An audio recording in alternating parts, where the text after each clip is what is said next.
because the intriguing thing that I learnt, although money is incredibly important as an exchange for, it's a receipt for energy really, but this man was going to do something that no one could afford and it would still happen. And that's what he put us through. And because of his charm and his integrity and his style and what he wanted to achieve and his sights that were so high, that it actually drew everybody in to that vortex. And it was an incredible... Welcome back, everyone, to this last section, a summary section.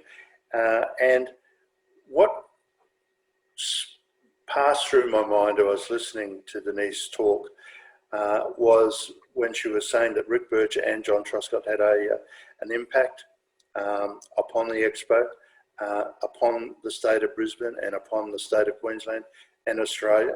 And what sprung back to my mind immediately was the fact that that impact affected the Lord Mayor of the city, Sally Ann Atkinson, who then went on to champion the saving of the site from high density development to better reflect a legacy of the experiences of people and the happiness of people of Expo 88. And that's obviously what ended up being called South Bank, which really didn't have a name during that period of time.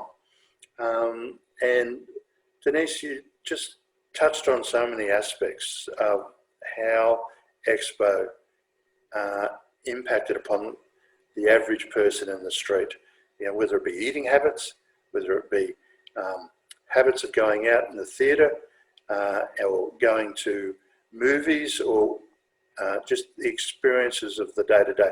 And I really do think there was an incredible sync between the vision of Rick and of John, especially at night time in Brisbane, as we've spoken about.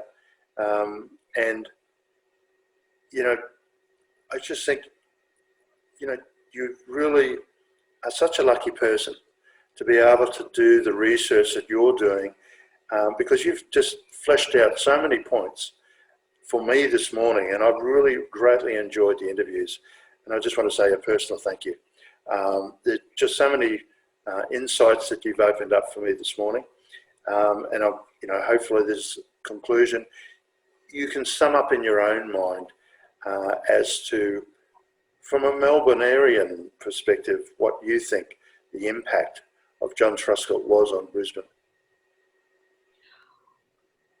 It's interesting sitting here looking at the picture of the site behind you. And of course it's on the river, and it makes the river central to Brisbane.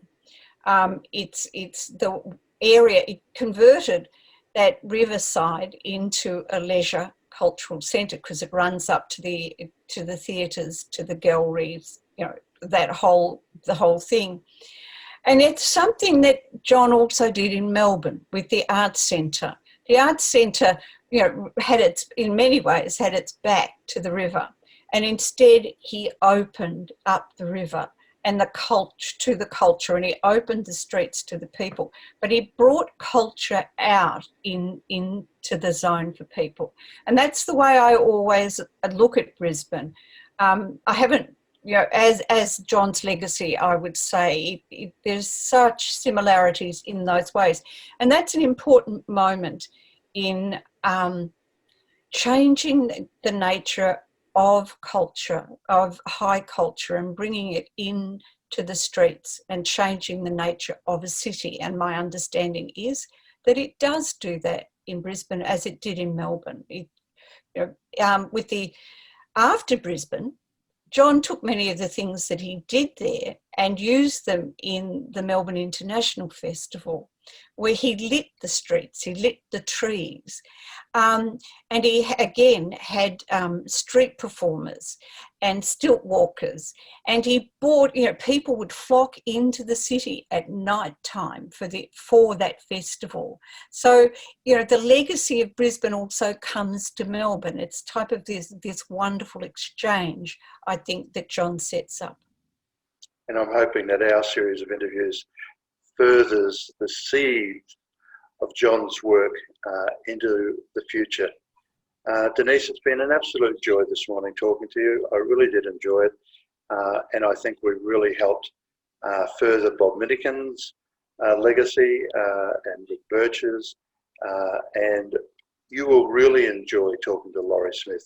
He's got so many great stories to tell. I'm looking forward to that, yeah, very much. And thank you very much. It's been good to talk about John, and I thank all of you in Brisbane for talking to me. It's been just incredible how helpful you have been. It's been wonderful. We are a friendly lot. Yeah, well, Denise, thank you again so much. thanks very much, Pete. Good morning, everyone, and goodbye. Bye. I was thinking about why he put so much into the art centre.